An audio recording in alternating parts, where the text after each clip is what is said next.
Bismillahir Rahmanir Rahim. Isbitaalka Kalkaal Specialty Hospital wuxuu idin keenay adeegyadii dalka dibadiisa loo aadi jiray haday ahaa lahaayeen bedelka jilbaha, simaha iyo qalimada casriga ah oo soo gaaro dadka dhaawacyada sports injury.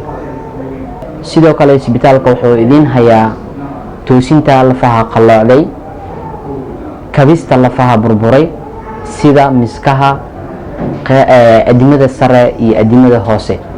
mana u baahnid inaad dalka dibadiisa aadid, adigoo dalka wax walba ka heli karo dalkaaga. waxaan leenahay bulshada Soomaaliyeed ku soo dhawaada isbitaalka qaasatan qaybtiisa lafaha.